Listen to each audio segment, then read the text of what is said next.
Ok.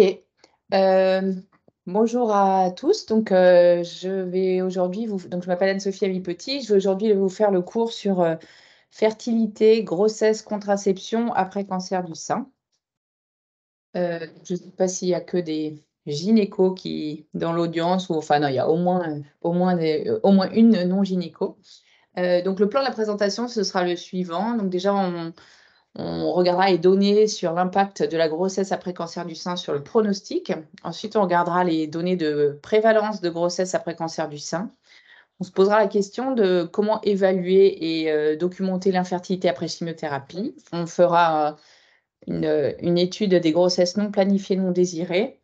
On regardera les recommandations sur les délais après cancer du sein, les bilans et les précautions avant de débuter une grossesse et la question de l'assistance médicale à la procréation après cancer du sein ainsi que le devenir des enfants. Je vous propose qu'on groupe les questions à la fin du topo pour plus de simplicité. Alors, la grossesse après cancer du sein, c'est une situation qui est assez particulière, hein, qui symbolise pour une femme qui a traversé l'épreuve du cancer le retour à une vie normale.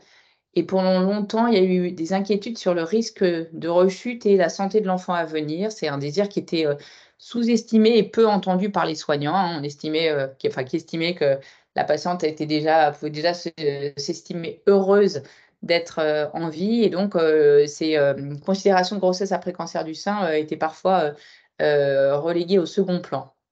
Alors, les arguments théoriques qui plaident en faveur d'un rôle délétère éventuel d'une grossesse après cancer du sein, c'est le fait que les cancers du sein soient pour leur grande majorité hormonosensibles et qu'on sait que la grossesse va occasionner une énorme décharge hormonale. On sait aussi que les patientes qui sont en aménorrhée après la chimiothérapie, dans certaines études, ont un meilleur pronostic que celles qui ne sont pas en aménorrhée, donc un bénéfice d'être déprivées en hormones, ce qui ne semble pas être le cas pendant la grossesse. Et le bénéfice de la castration adjuvante, hein, par agoniste du LHRH par exemple, sur la survie du cancer du sein, laissait à penser qu'a priori une grossesse pouvait être délétère. Et en fait, on a beaucoup d'études cas contrôle qui ont complètement infirmé ce rôle délétère de la grossesse après cancer du sein.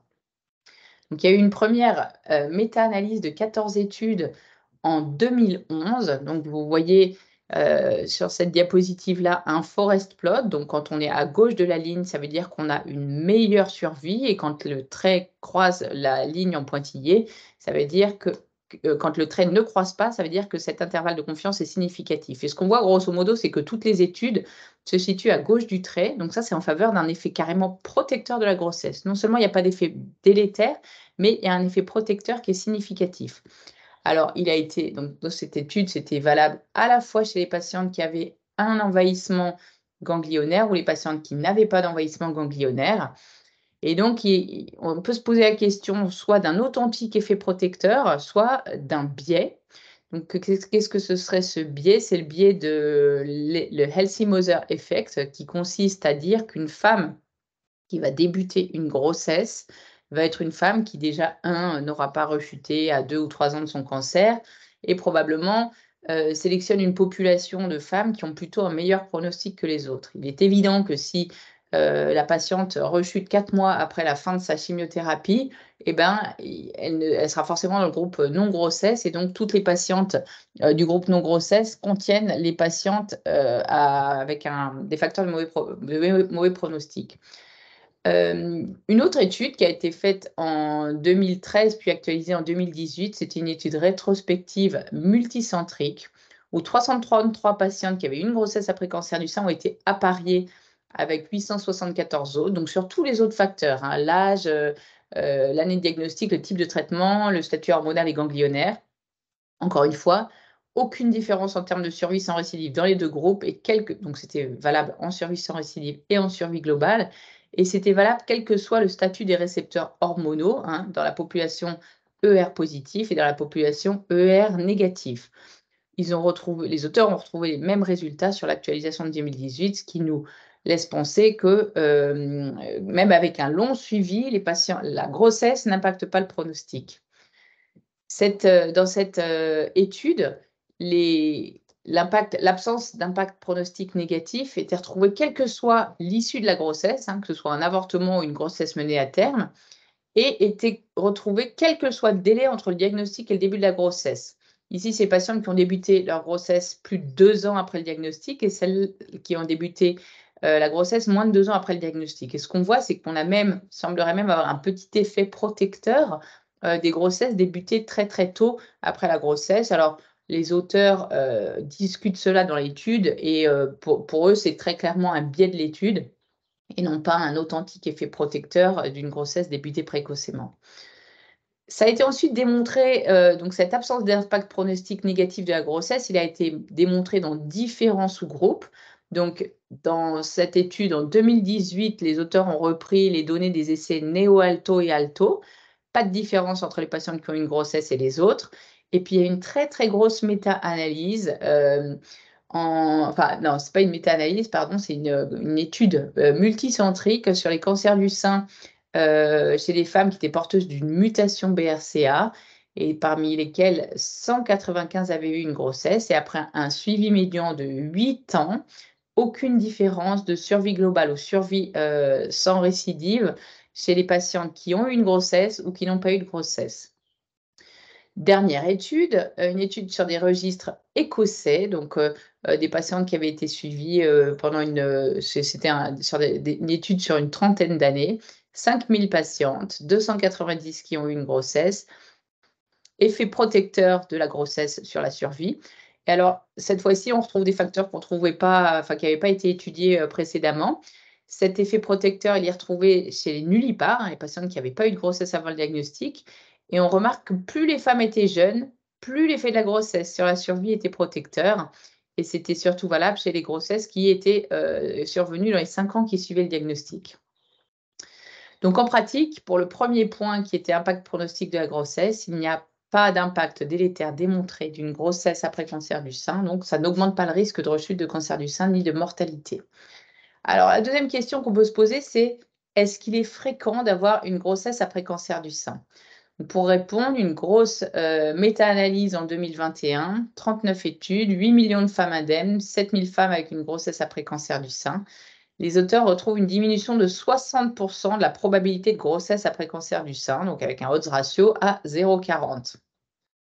Toutes les études avant, pour vous montrer un petit peu la répartition, quand on regarde le pourcentage de grossesse après cancer du sein, 6%, 3%, 3%, 12%. Donc, grosso modo, il faut retenir que ça va de 3 à 15%. Ce qui est important de comprendre quand on regarde ces données de prévalence de grossesse après cancer du sein, c'est la répartition en fonction de l'âge. C'est-à-dire que la courbe de l'incidence du cancer du sein en fonction de l'âge n'est pas linéaire. Vous voyez qu'elle est presque même sur une courbe qui serait exponentielle. Et donc, on voit que, alors que c'est vraiment très, très, très, très rare les cancers du sein avant 30 ans, entre 40 et 45 ans, vous avez une sorte d'explosion du nombre de cas. Et donc, ça veut dire que dans ces études, en fonction du dénominateur que vous prenez, vous allez vous retrouver avec une proportion faramineuse de personnes qui vont pas avoir de grossesse après cancer du sein. Dans cette étude suédoise, le critère, c'est 50 ans. Et donc, si jamais vous prenez le pourcentage de cette étude et que vous additionnez avec vous poulez tout au dénominateur, ce sera votre pourcentage de grossesse après cancer du sein sera surtout déterminé par le nombre de patientes entre 40 et 50 ans, plus que par le réel problème de grossesse et fertilité. Donc, attention au dénominateur. Enfin, il y a aussi quelque chose qui est très important, c'est que la prévalence de grossesse après cancer du sein, c'est absolument pas le reflet de la fertilité des femmes. La prévalence de grossesse, la prévalence d'une femme fertile, c'est le nombre de femmes avec une grossesse sur le nombre total de femmes qui ont essayé d'être enceintes. Donc ça nous dit 50% ou 100% des femmes qui ont essayé ont réussi à avoir un bébé. Et la prévalence des femmes avec les grossesses, en fait, d'estimer la fertilité par cela, ça équivaudrait à gommer le fait que les femmes aient essayé d'être enceintes. Ça veut dire qu'en fait, dans toutes les études de prévalence, on ne sait pas du tout si les femmes ont essayé d'être enceintes. Et en fait, il y a plein de raisons, après un cancer du sein, de ne pas essayer d'être enceinte. On peut ne pas vouloir d'enfants parce qu'on a déjà terminé. Soit on ne veut pas d'enfants tout court, soit on a déjà eu les enfants qu'on voulait. On ne peut pas avoir de partenaire.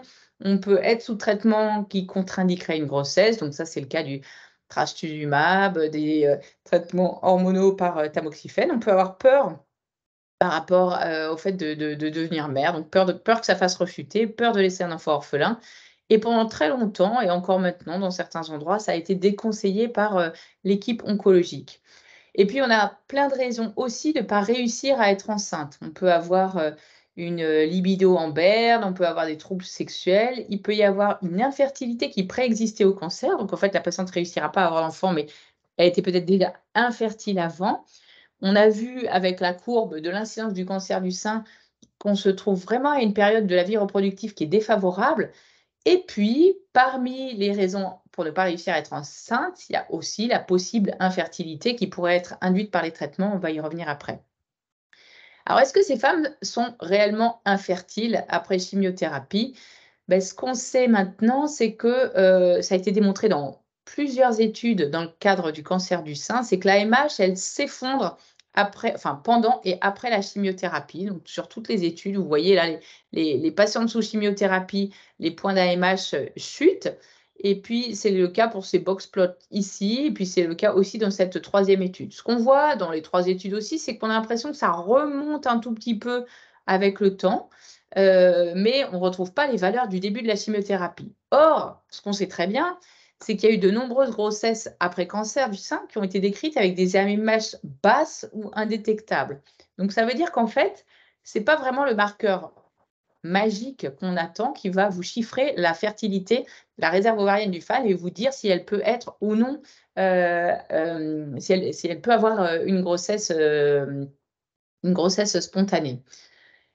Comme autre métrique pour l'infertilité après la chimiothérapie, on a regardé à l'Institut Curie le délai de conception. Alors ça, c'est une métrique qui est assez peu utilisée, hein. Il y a un dogme en gynécologie qui repousse sur une étude qui a, je pense, 40 ans, qui dit qu'à 25 ans, un couple qui n'a pas de problème, ni elle ni lui, va mettre 4 mois à avoir un bébé, à 35 ans, 6 mois, et à 40 ans, 12 mois. Donc c'est un délai médian de conception. On a regardé donc dans une cohorte de l'Institut Curie, donc de patientes traitées entre 2005 et 2017. On a recensé 197 grossesses après cancer du sein. Et parmi elles, il y avait 95 patientes qui avaient tenté, enfin qui avaient eu une réelle tentative de grossesse, c'est-à-dire on regardait dans le dossier et il était stipulé la patiente souhaite être enceinte, la patiente désire être enceinte. Et donc, elle annonçait à l'oncologue qu'elle allait être enceinte et on regardait combien de temps après la grossesse survenait. Alors, on a rappelé l'ensemble des patientes pour se faire repréciser exactement ce délai. Et donc, dans une population de patientes qui avait en moyenne 36,8 ans, donc c'est-à-dire 37 ans, un âge où on est quand même relativement moins fertile que quand on en a 25, le délai de médian de conception, entre le moment où la patiente tente de débuter sa grossesse et l'obtention d'une grossesse évolutive, donc on exclut les fausses couches, c'était un délai médian de 5,6 mois. Donc clairement, dans cette population de femmes un peu biaisée, puisque c'est les patientes qui ont finalement réussi à avoir un bébé, quand le bébé est arrivé, eh ben, il est arrivé quand la grossesse est arrivée, elle est arrivée très vite. Vous voyez ici cet histogramme, hein, les grossesses surviennent majoritairement au début. Une deuxième étude, donc c'est l'étude féerique, donc fertilité, grossesse, contraception après cancer du sein. C'est une étude prospective française qu'on a effectuée par la plateforme des Sentinelles. L'objectif principal, c'était de comparer les taux de grossesse chez les femmes qui essayent d'être enceintes. Donc là, vraiment, on peut leur demander est-ce qu'elles ont est-ce qu'elles sont en train d'essayer de faire un bébé. Et donc, on suit une population de femmes K, donc qui a un antécédent de cancer du sein, et une population de femmes témoins. Et donc, au bout de 3 ans, on est en train de regarder si ces femmes ont plus ou moins de grossesse. Est-ce que le fait d'avoir eu un cancer du sein, traité majoritairement par chimiothérapie, font que ces femmes sont plus infertiles? Alors, les données de l'étude féerique, les données longitudinales après 3 ans, on ne les a pas, mais ce qu'on avait déjà, c'était les données des patientes à l'inclusion. Les patientes, elles étaient incluses dans leur phase de surveillance de cancer du sein. Et donc, après un suivi, elles sont incluses en moyenne à 2 ans et demi après leur diagnostic de cancer. Il y avait déjà 133 grossesses qui étaient survenues chez 85 patientes. Ce qu'on voit, c'est que les grossesses, elles sont survenues quasiment à 90% de manière spontanée. et seulement 12% des grossesses sont survenues après procédure d'aide médicale à procréation.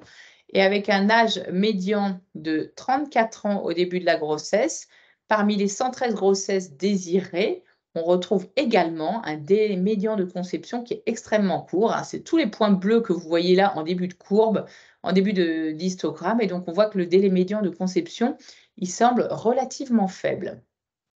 Une autre étude américaine, cette fois, la Young Women Breast Cancer Study, qui suit 1000 femmes de manière prospective. Elles reçoivent des questionnaires tous les 6 mois pendant 3 ans. Et donc, vous voyez que parmi la cohorte totale des patientes donc, qui étaient intéressées par une grossesse au début, qui ont essayé, eh ben, à peu près les 2/3, donc 70%, ont réussi à être enceintes. Alors, un autre élément important qui est relativement peu mis en évidence, c'est les grossesses non planifiées, non désirées. Dans cette étude de 2018, donc 333 patientes enceintes après cancer du sein, c'est toujours la même étude, celle qui avait été publiée en 2013 et actualisée en 2018, on remarque que quand les auteurs, quand on rentre vraiment dans les tables, on voit que parmi 333 patientes enceintes, on a 91 IVG, ce qui représente à peu près un tiers de la cohorte. Donc, on peut quand même décemment se poser la question, est-ce que toutes ces grossesses étaient désirées ou alors est-ce que quand même globalement l'IVG est un marqueur de grossesse, en tout cas non désirée et ou non planifiée? Et donc, on se dit que ces patientes, plutôt qu'une infertilité, est-ce que en fait, le fait qu'il y ait 30% d'IVG dans une population de patientes enceintes montre plutôt qu'elles ont une fertilité qui est pas très altérée, en tout cas qu'elles pensaient altérée, mais qui se révèle ne pas être altérée puisqu'elles tombent enceintes.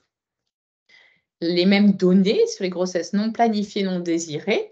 Donc ça, c'est les données de la première cohorte Curie que je vous avais montrée. Donc sur 133 femmes qui avaient été enceintes, 20 grossesses qui étaient non désirées, non planifiées, ce qui fait à peu près 15%. Et puis les données de l'étude féerique sur... ah oui, alors c'est l'inverse en fait. Ici, c'est féerique et ici, ça doit être les données de la cohorte Curie. Bref, peu importe, hein, on retrouve des taux qui sont quasiment équivalents. 36 grossesses non planifiées, non désirées sur 197, ce qui fait 18%. Donc, on voit tout de suite que la planification de la grossesse est importante et que surtout, avant de leur parler de fertilité et préservation de fertilité, il faut surtout ne pas oublier la contraception puisqu'elle se retrouve beaucoup, enfin beaucoup trop en tout cas, hein, 15-20%, on est quand même sur des taux qui sont difficilement acceptables. On ne parle pas assez aux femmes de la contraception au moment du diagnostic de cancer, enfin du diagnostic et de la surveillance d'ailleurs. Alors, un petit aparté sur la contraception. Donc, il y avait une étude sur la contraception en 2014. 918 femmes, 18-40 ans. Alors, c'était un antécédent de cancer. Ce n'était pas forcément cancer du sein. Les patientes qui avaient eu un cancer étaient 3 fois plus à risque de grossesse non planifiée que la population générale. Et c'était particulièrement vrai pour les patientes qui avaient eu un cancer du sein. Deuxième étude 2015, donc moins de patientes, 300 patientes, 20-44 ans. 46% seulement avaient bénéficié d'une consultation contraception depuis le diagnostic de cancer. Et on voit que ces femmes utilisaient moins de contraception efficace, hein, qui sont classées selon la méthode des tiers 1 et 2, versus les femmes qui n'avaient pas eu de cancer, donc 34% versus 53%. Donc, il y a cet éditorial dans le Lancet en 2015 qui nous fait dire que la contraception est aussi importante que la préservation de la fertilité chez les jeunes femmes avec un cancer. Donc, à ne pas oublier. Alors, contraception, je profite pour faire il n'y a pas beaucoup de données sur contraception et cancer. Donc, les données sur contraception et cancer du sein, pardon. Contraception après cancer du sein. Donc, les données sur contraception après cancer du sein, qu'est-ce qu'on a à se mettre sous la dent en termes de contraception orale? Il y a une étude sur le stérilet, alors on ne dit pas stérilet, on dit système intra-utérin au lévonorgestrel, donc ça c'est le Mirena. C'est une étude rétrospective, il y avait seulement 79 patientes qui étaient porteuses d'un SIU et qui ont été appariées à 120 patients de contrôle. Dans l'étude, donc c'est vraiment rétrospectif, petits effectifs, et donc dans cette étude, les femmes avaient été suivies 2,8 ans en moyenne. On rappelle, le cancer du sein, c'est une histoire qui est très, très longue. La majorité des patientes sont RH+, 2,8 ans de suivi, on ne peut quand même pas vraiment dire grand-chose. Bon, il n'y a pas d'impact sur la survie sans récidive. Et puis, a posteriori, les auteurs se disent « Ah, mais en fait, on avait vu qu'il y avait 2 sous-groupes différents dans notre étude. Il y a les patientes qui ont continué à utiliser un SIU au Mirena, un SIU au lévonorgestrel après le diagnostic de cancer, donc 39 patientes, c'est-à-dire qu'elles avaient leur Mirena, elles avaient leur SIU au lévonorgestrel au moment du diagnostic et elles l'ont gardé. Et il y a celles qui se sont fait poser un Mirena après le diagnostic de cancer du sein, donc il y en avait 41. Et ben, dans le sous-groupe, la cohorte A, donc les 39 patientes, les auteurs retrouvent un hazard ratio de rechute à 3,39 qui est significatif, enfin qui est à la limite de significativité, mais c'est en dessous de 0,05, et donc conclut qu'il faudrait plutôt retirer éventuellement les stérilés au moment du diagnostic. Alors, c'est vraiment la seule étude sur laquelle on se base pour, c'est la seule étude qu'on ait pour savoir si oui ou non on peut avoir un stérilet hormonal après cancer du sein. Contraception, donc on a aussi les données de l'étude Féeric, donc ça c'est un article qui a été publié par Clara Sebag. Donc Féeric, on avait 517 cas et 1034 témoins qui avaient été appariés sur l'âge et la parité. Une majorité de contraception hormonale au diagnostic. Et qu'est-ce qu'on voit? Au moment du diagnostic, toutes celles qui ont eu, une bonne partie de celles qui ont eu une contraception hormonale, on va leur demander d'arrêter. Et donc, donc ça, c'est le diagnostic. Et puis après, elles étaient incluses dans l'étude. Donc, vous vous retrouvez avec quasiment, parmi celles qui avaient une contraception hormonale, 30% qui n'auront plus de contraception après. La majorité des patientes va se reporter vers un stérilet au cuivre. Et puis, il y en a d'autres qui vont se reporter vers d'autres méthodes de contraception, les préservatifs masculins, les contraceptions définitives. Et donc, on regardait dans cette étude Féeric si les femmes qui avaient eu un cancer du sein et qui avaient besoin de contraception, ça veut dire elles sont ni enceintes, ni elles essayent d'être enceintes. Donc ça, c'est une femme qui, en théorie, a un besoin de contraception. Donc ça nous laissait 431 cas et 847 témoins à l'étude. Et bien, en fait, la couverture contraceptive est strictement identique entre les cas et témoins. On a 79% versus 78%. Donc, c'est absolument pas du tout, il n'y a aucune différence significative. Ce qui veut quand même dire qu'il y a une femme sur 5 dans les deux groupes, les cas et les contrôles, une femme sur 5 qui aurait théoriquement besoin d'une contraception et qui vous dit qu'elle n'en utilise pas. Donc ça, c'est des données de... voilà, on a aussi les données de contrôle, donc ce n'est pas spécifique au cancer du sein. En tout cas, il n'y a pas de sur-risque de ne pas avoir de contraception dans le groupe qui a eu un cancer du sein.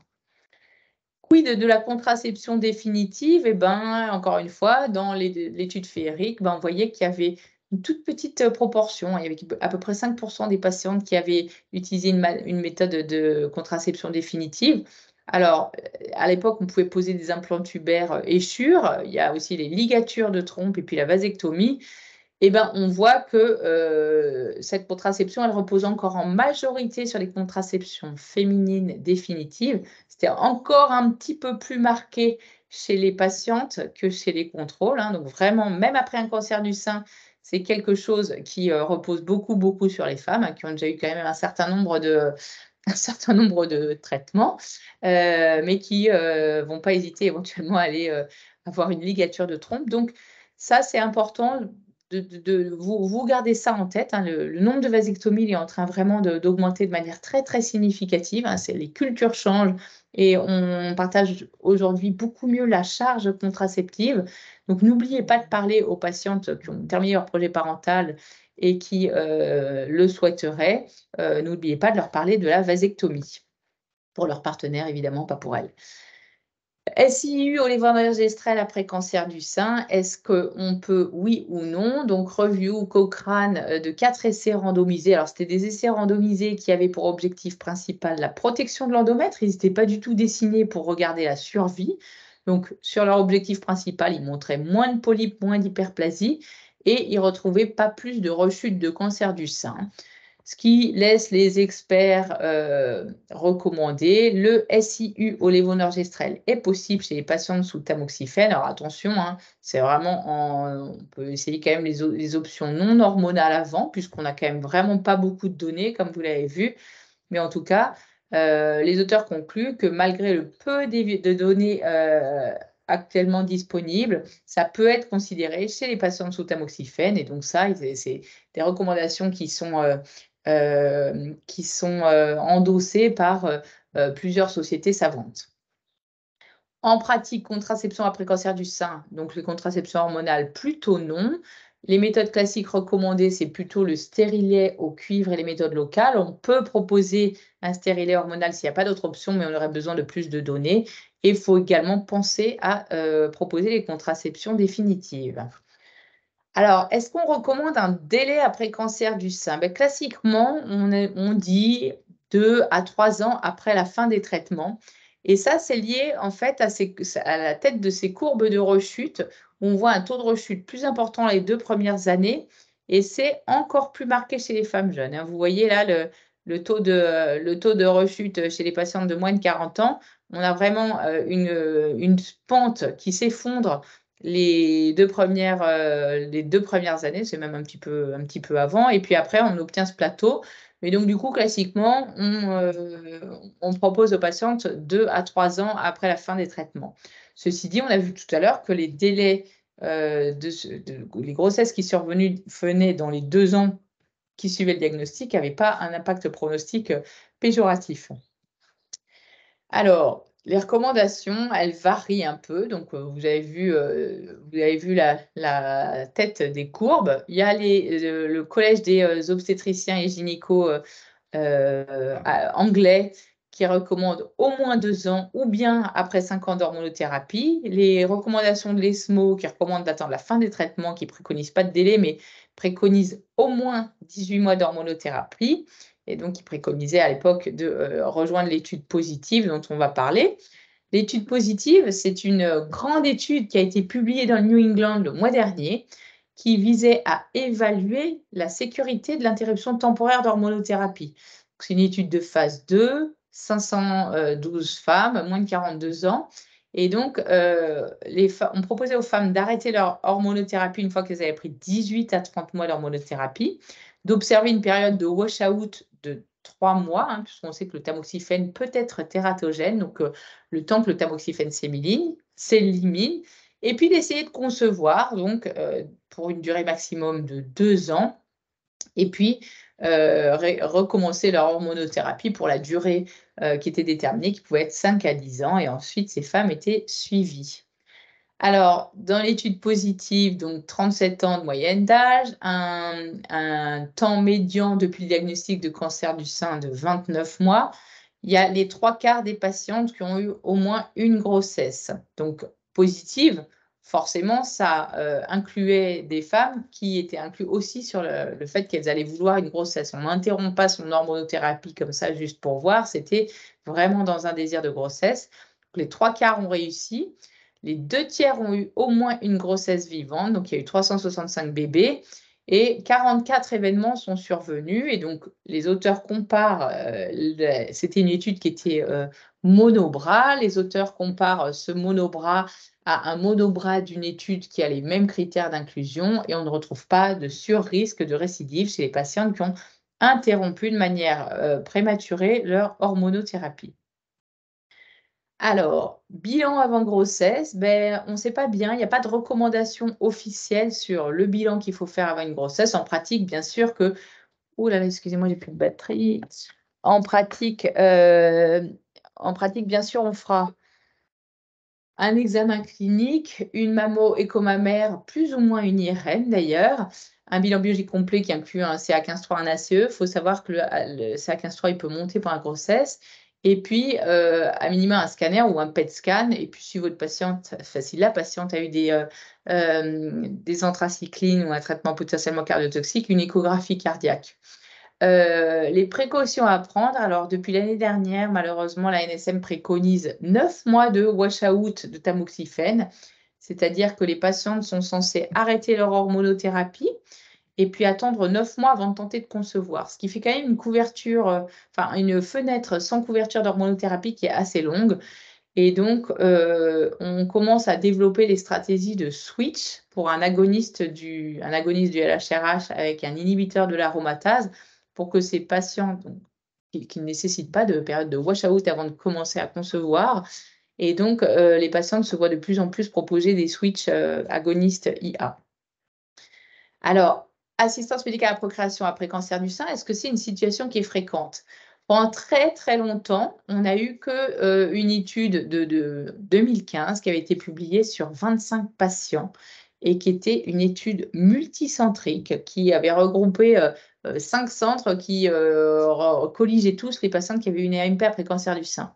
Quand il faut se mettre à 5 centres pour colliger 25 patients, c'est qu'on se dit que ça ne doit pas courir les rues, la situation clinique en l'occurrence. Et puis, on a eu une grosse étude, cette fois-ci sur des registres, en 2019, qui part de 26 000 femmes jeunes, donc 20 ans, 44 ans, avec cancer du sein. On voit que 823 grossesses sont survenues spontanément et seulement 37 ont eu besoin d'une FIV. Et donc là, on a sur des données de population générale une bien meilleure cartographie, donc 26 000 cancers, 800 grossesses et 37 FIV. C'est que ça ne doit pas courir, c'est vraiment la fertilité et une condition après cancer du sein qui est relativement peu fréquente. Est-ce que c'est dangereux? Alors, il y a une méta-analyse de 4 études. Donc, on retrouve les études dont je vous ai parlé tout à l'heure. 4 études, donc 123 patientes qui ont eu une aide médicale à la procréation versus 540 qui n'en ont pas eu. Et là, encore une fois, on voit que le forest plot est plutôt du côté gauche, ce qui veut dire un effet plutôt presque protecteur de le fait d'avoir une assistance médicale à la procréation. Alors, autant pour les grossesses, on pouvait avoir un healthy mother effect, là, c'est encore majoré, puisque vous imaginez que pour qu'une patiente ait un OK stimulation par AMP après un cancer du sein, il faut que tous les voyants, et plus que tous les voyants, soient au vert et qu'elle ait un tout petit cancer, pas du tout, enfin de très bons pronostics, etc., pour que on se dise, oh, bah, très bien, elle peut faire une FIV après un cancer du sein. Donc là, c'est un biais qui est encore plus fort que ce, et puis en plus, probablement qu'elles ont attendu déjà au moins 1 ou 2 ans d'infertilité, donc on se place encore plus loin, et ça veut dire que ces patientes, probablement elles sont encore plus loin dans leur histoire et elles n'ont pas rechuté déjà à ce moment-là. Donc non seulement elles ont quelque chose de bon pronostic qui n'a pas rechuté dans les 4 années qui précèdent, et donc on a vraiment sélectionné une population de ultra bons pronostics. Donc attention, ça ne veut pas dire qu'il faut faire des FIV pour être protecteur, ça veut dire qu'on a probablement une étude très biaisée. AMP après cancer du sein. Alors, est-ce que les patientes réutilisent leur matériel congelé? Donc ça, c'est encore une cohorte Curie qui était la thèse de Hollen Toussaint, 1357 patientes avec chimiothérapie, 447 discussions sur la préservation de fertilité, seulement 259, parmi celles-là, il y a quand même un peu plus d'un tiers qui, malgré le fait qu'on lui parle de préservation de fertilité, ne souhaite pas faire une procédure. Donc 259 PF, 175 MIV et 84 stimulations ovariennes avec congélation d'ovocytes matures. Et ce qu'on observe, c'est que il y a des... Alors, excusez-moi, je n'ai pas le nombre de grossesses. Oui, 122 grossesses après cancer du sein qui sont survenues. On voit que l'immense majorité des grossesses sont survenues de manière spontanée ou après don d'ovocytes. Donc, autant dire que ce n'est pas quelque chose qui vient du matériel qui a été congelé, puisque même si ça a été congelé, c'était du matériel de mauvaise qualité. Et donc, en fait, il y a seulement 4 AMP avec réutilisation du matériel qui a été congelé. Donc, on est vraiment sur déjà des grossesses qui surviennent de manière majoritaire spontanément, ou sinon, en tout cas, qui utilisent très, très peu le matériel congelé. Alors, quelque chose qui est un peu troublant, c'est que dans cette cohorte, on n'a observé aucune rechute parmi les 84 patientes qui avaient eu une stimulation dans le cadre d'une préservation de fertilité, alors même qu'on a à peu près 10% des patientes de la cohorte qui ont rechuté. Donc, on est en train d'actualiser ces résultats pour voir si c'est un authentique effet protecteur de la préservation de fertilité et de la stimulation, ou bien si c'était juste le biais lié à cette cohorte dans ce contexte particulier. Alors, allaitement, on a assez peu d'études sur l'allaitement, hein, 64 patientes. Donc ça, c'était l'étude de la grosse, un sous-groupe de la grosse étude de 2013. Donc, il y avait 25 patientes qui avaient allaité, 39 qui n'avaient pas allaité. Pas d'impact sur la rechute. une deuxième étude de Azim en 2019, 32 femmes qui ont eu un cancer du sein, 50% qui avaient tenté d'allaiter, dont un certain nombre qui avaient arrêté précocement. Et puis quand elles réussissaient à allaiter, elles allaitaient pour une durée médiane de 11 mois. Il y avait un peu la production de lait était réduite sur le sein traité.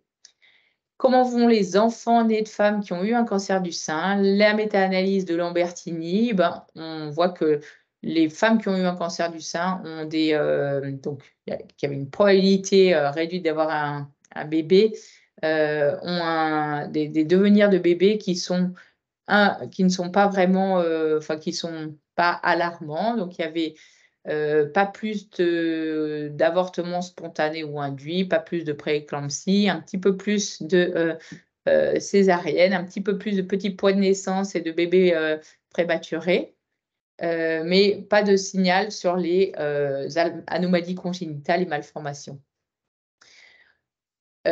À plus long terme, quand on regarde alors c'est pas exactement la même question, hein, c'est les données chez les femmes qui ont été exposées à la chimiothérapie pendant la grossesse, hein, donc c'est pas le cas de j'ai eu un cancer du sein et j'ai un bébé, c'est j'ai eu un cancer du sein pendant la grossesse et j'ai eu un bébé. Donc 132 enfants, 132 contrôles. Les enfants qui avaient été exposés à la chimiothérapie pendant la grossesse avec des scores de QI verbal et de mémoire visio-spatiale et temporelle à long terme un peu plus bas, une PAD un peu plus élevée. Le reste était normal à l'âge de 6 ans. Ce qu'on ne sait pas du tout, c'est comment vont aller ces enfants à très long terme sur la descendance. Comment ces enfants vont même eux-mêmes avoir des enfants. Est-ce qu'ils auront plus de mal ou autre? On ne sait pas encore. En résumé, grossesse après cancer du sein, est-ce qu'il y a un impact sur le pronostic? On n'a pas mis en évidence d'impact pronostic délétère. Il y aurait même un petit effet protecteur. Est-ce que c'est une situation qui est rare? Ça dépend de la population dans laquelle on se place. Si on se place dans une population entre 40 et 50 ans, oui, c'est rare. Si on se place dans une population de femmes tout venant, qui ont en moyenne 37 ans et qui ont un désir de grossesse, on a plutôt l'impression qu'il y en a 75% qui vont réussir à avoir un bébé. Infertile après chimio, pas tant que ça. Grossesse non planifiée, non désirée après cancer du sein, attention, bien discuter la contraception. Quel délai après cancer du sein recommandé? Ça, c'est vraiment à discuter avec la patiente en fonction de ses caractéristiques, etc. Mais en général, on va quand même préconiser 2 ans. Quel bilan, quelle précaution? Donc, on a vu le bilan standard le bilan standard pour éliminer toute rechute avant de débuter un projet de grossesse. AMP post-cancer, quand les adresser et quel risque? Donc, pas de risque, ne pas traîner pour les adresser, puisqu'on a vu que si ces patientes doivent concevoir, en moyenne, elles vont avoir un délai de conception qui est assez court. Donc, si jamais elles passent les 6 mois, n'hésitez pas à les adresser en centre d'assistance médicale à la procréation. Et de devenir des enfants, on a peu de données, donc on a besoin de données additionnelles. Donc, c'est terminé pour la première partie du cours sur fertilité, grossesse, cancer du sein. Et je vais maintenant alors, je ne sais pas si j'ai le temps de faire toutes, ce sera peut-être un petit peu long. Je vais juste faire quelque chose d'assez rapide sur les stratégies de préservation de fertilité. Hops.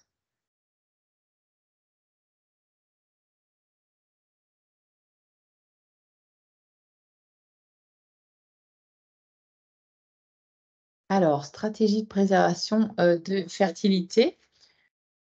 Donc, stratégie de préservation de fertilité, donc il y a la loi de bioéthique qui stipule que toute personne qui va recevoir un traitement qui est susceptible d'altérer sa fertilité peut bénéficier de recueil et conservation des gamètes. Donc ça a été beaucoup mis en avant dans les différents plans cancer. C'est beaucoup l'objet de recommandations. Il faut en parler, il faut interroger, il faut orienter. En pratique, on sait qu'on n'est encore pas forcément très bon, que la fréquence de la discussion, de la proposition de la préservation de fertilité, elle est assez variable, 30 à 70% selon les études. En fait, c'est probablement ceux qui publient les études sont quand même souvent des centres un peu de référence. Et en fait, probablement qu'en vie réelle, c'est beaucoup moins que ça. Alors, plusieurs stratégies de préservation. Les stratégies où on va préserver du matériel, où on va pas préserver de matériel, donc c'est essentiellement les agonistes du LHRH, et les stratégies où on va préserver du matériel, je ne parlerai pas du don d'ovocytes et du don d'embryon. Alors, pourquoi des agonistes du LHRH? Donc ça, c'est les stratégies sans préservation de matériel. Ben, le rationnel, c'est de se dire qu'on va limiter la cohorte de follicules qui rentrent en croissance en ayant un effet antigonadotrope, en bloquant la FSH et la LH. Ça, en fait, c'est pas très satisfaisant d'un point de vue intellectuel, puisqu'on sait que le recrutement folliculaire et la croissance des stades précoces, ça ne dépend pas des gonadotrophines. On sait aussi qu'il y a une gonadotoxicité chez les patients non pubères où l'axe gonadotrope n'est pas fonctionnel. Donc, tout ne colle pas, mais quand même, on aurait l'impression qu'il y a un effet protecteur. Alors, une des grosses études, c'était un JCO de 2015, je crois, donc l'étude PULSE, goséréline pendant la chimiothérapie, 257 patientes non ménopausées RH-. L'objectif principal, c'était le taux d'insuffisance ovarienne à 2 ans. On voit que les patientes qui sont dans le groupe goséréline en association avec la chimiothérapie avaient 8% d'insuffisance ovarienne à 2 ans contre 22% dans l'autre groupe. Elles avaient également plus de grossesse. Il y a eu ensuite une méta-analyse, donc méta-analyse de niveau 1 de données individuelles.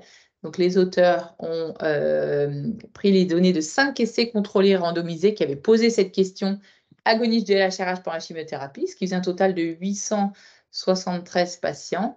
On retrouve clairement un bénéfice en termes d'aménorrhée chimio-induite, avec 3 fois moins d'aménorrhée chimio-induite, un bénéfice en termes de grossesse, avec quasiment le double de grossesse, et surtout, pas d'effet délétère sur la survie, parce que c'est la vraie question. Dès qu'on va manipuler des hormones pendant la chimiothérapie, manipuler les hormones tout court dans le cancer du sein, particulièrement pour la chimiothérapie, on pouvait se poser la question, est-ce qu'on peut être délétère sur l'efficacité de la chimiothérapie? Là, on voit qu'en tout cas, en termes de survie, on n'est pas du tout délétère. Recommandations sur les agonistes du LHRH. Donc, l'ASCO dit ça peut être utilisé, mais ça ne doit pas remplacer les méthodes de préservation de fertilité avec conservation du matériel. L'Echereux dit à peu près la même chose. Et alors, l'INCA est encore plus sévère.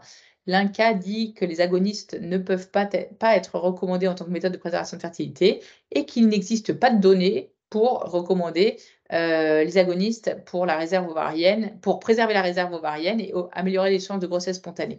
Donc, on fait un peu, les recommandations françaises sont un peu discordantes avec les autres recommandations internationales où, en gros, on a le droit, et c'est quelque chose qui peut être proposé comme option, de proposer ces agonistes du LHRH pour la chimiothérapie. Vous avez l'INCA stipule ça, mais vous avez des autres recommandations si vous souhaitez prescrire des agonistes du LHRH pour la chimio. Technique de préservation avec congélation de gamètes. Donc, il y a 2 types de techniques. Soit on congèle un ovule, soit on congèle un embryon. Alors, la congélation ovocytaire, pendant longtemps, ça n'a pas marché, puisque l'ovocité est très fragile.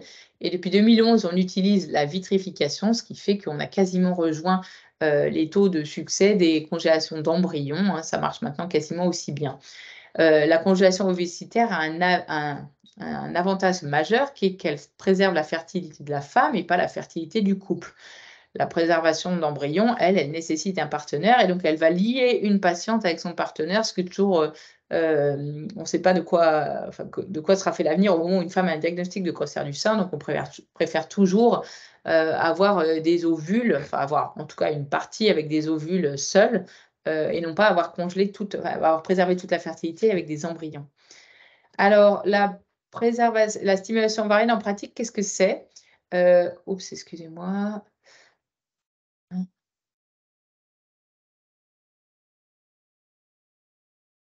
Voilà.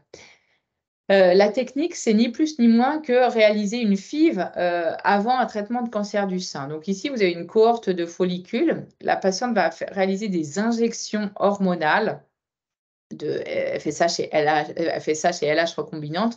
En l'occurrence, ça va faire grossir une cohorte de follicules. Donc, vous allez avoir des ovaires qui vont être gonflés de follicules matures. On va déclencher artificiellement l'ovulation et puis on va aller récupérer avec une ponction transvaginale sous anesthésie, on va aller récupérer ces ovocytes matures qui vont être ensuite inséminés. Qui vont être inséminés et puis qui vont être congelés, inséminés si on veut faire un embryon et qui vont être congelés au stade mature ou au stade d'embryon. Excusez-moi. pardon. En pratique, ça nécessite 15 à 20 jours. Il y a une nécessité d'une logistique qui marche bien et d'un circuit qui est organisé pour que ces patientes ne perdent pas de temps avant de débuter la chimiothérapie. On est quand même dans un contexte de cancer. On peut commencer à n'importe quel moment du cycle. Est-ce que c'est efficace? Les taux de FIV, il faut savoir que quand on fait une fécondation in vitro, on va avoir un taux de naissance vivante qui va être à 34%.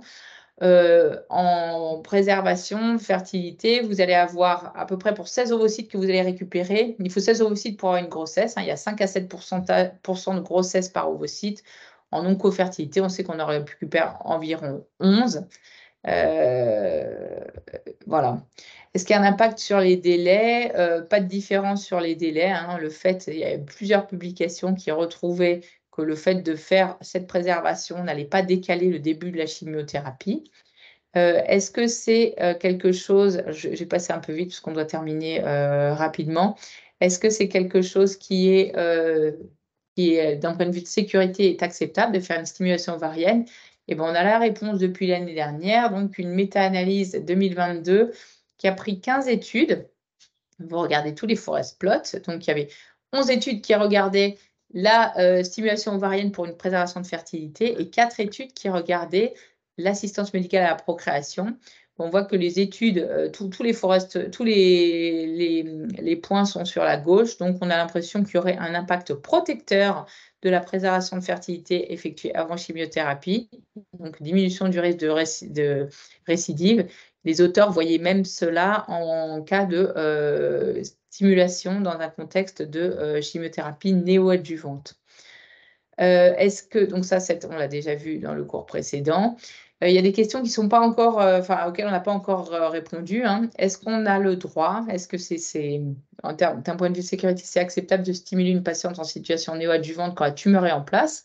C'est quand même pas du tout pareil d'avoir retiré une tumeur et de se dire qu'on va faire une stimulation, mais qu'en théorie, on n'a plus de tumeur en place et donc on peut administrer les hormones, que de se dire qu'on fait la même chose en situation néoadjuvante où votre tumeur est là, elle a ses récepteurs aux hormones, on le sait, et donc cette patiente va être stimulée. L'autre question, c'est jusqu'où peut-on aller sans risque? Est-ce qu'il y a des tailles tumorales au-delà desquelles on ne doit pas proposer ces procédures? Est-ce qu'il y a des envahissements ganglionnaires au-delà desquels on ne doit pas le proposer? On ne sait pas encore. La MIV, quel est le principe? La MIV, c'est rapide, ça ne nécessite pas de stimulation. On va carrément aller ponctionner les ovocytes sans les maturer. Et ils seront maturés en dehors, en dehors de la femme, au laboratoire. Et donc, c'est pour 15 ovocytes que vous voyez en échographie, vous réussirez à en ponctionner 5 à 6. Ils maturent 24 à 48 heures, puis ils sont congelés. Le problème de la MIV, c'est les résultats. Il y a très peu de grossesse. Il y a peu d'études qui rapportent les taux de grossesse. Et en fait, il y a très, très peu de grossesse après MIV. Il y a eu une grossesse après 10 ans à faire de la MIV. On a eu la première naissance vivante à partir d'ovocytes obtenue par MIV. C'est une personne qui a eu un cancer du sein. Donc, c'est encore pour montrer que, encore une fois, c'est des choses très, très, très, très rares. Et la MIV semble avoir des très mauvais résultats. Le principe de cryopréservation de cortex, c'est on prend un ovaire, donc on enlève un ovaire à la patiente, on lui enlève la moitié de sa réserve ovarienne, on le dissèque, on met les fragments de cortex au congélateur et puis l'idée c'est de les réimplanter à distance. Pas sûr que ce soit une bonne indication, la cryopréservation de cortex ovarien en matière de cancer du sein, parce que vous avez une chirurgie, vous savez que vous faites perdre la moitié de la réserve ovarienne, et puis il y a aussi les risques d'atteinte ovarienne par le cancer, il peut y avoir des métastases ovariennes. Et pour le coup, excusez-moi, alors excusez-moi, je suis très loin là. Et pour le coup, on est sûr on n'est pas sûr que la chimiothérapie va être toxique. On a vu qu'il y avait beaucoup de grossesses spontanées. Donc c'est probablement plutôt pour d'autres indications que le cancer du sein que le cortex serait indiqué. Est-ce qu'il faut préserver? On a vu, voilà, il y a une vraie question. On pèse au cours d'une discussion avec la patiente.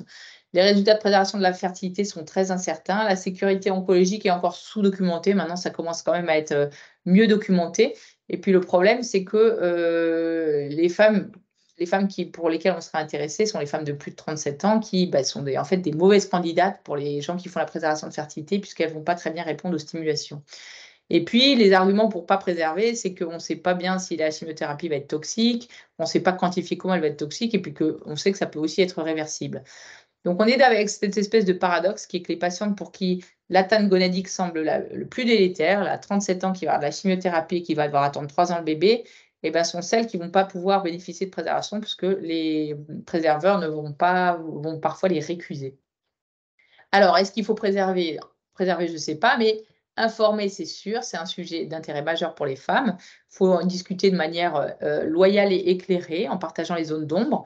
La préservation, on discute, hein, elle a l'avantage de rassurer la patiente et le médecin et de proposer quelque chose, mais en fait, on ne fait pas des gestes invasifs comme ça uniquement pour se rassurer ou puis avoir quelque chose à proposer, hein. On peut aussi informer qu'on n'en sait rien, on n'est pas sûr qu'elle va en bénéficier. Et clairement, il faut maintenant que les résultats des procédures de préservation de fertilité soient publiés parce qu'on a beaucoup de recul. Et absolument, quelque chose à préserver, c'est le primum non nocere. Il faut respecter les délais des traitements. Les patientes, elles doivent être suivies dans des registres prospectifs pour être sûr qu'on ne fait pas n'importe quoi et publier les résultats des procédures. Et il faut savoir aussi s'arrêter dans les situations carcinologiques qui sont déraisonnables, avec des patients qui sont métastatiques, cancer du sein qui sont inflammatoires. Mais ça, encore une fois, c'est pas facile puisque on ne sait jamais où est la limite.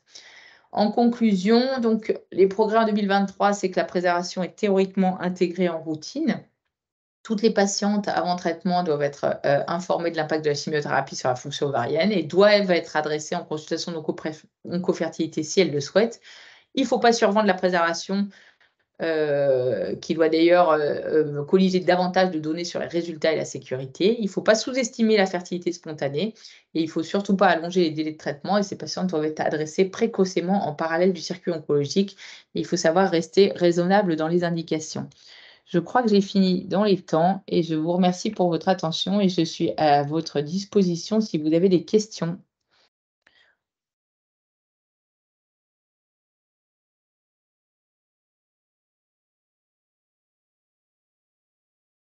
Pas de questions?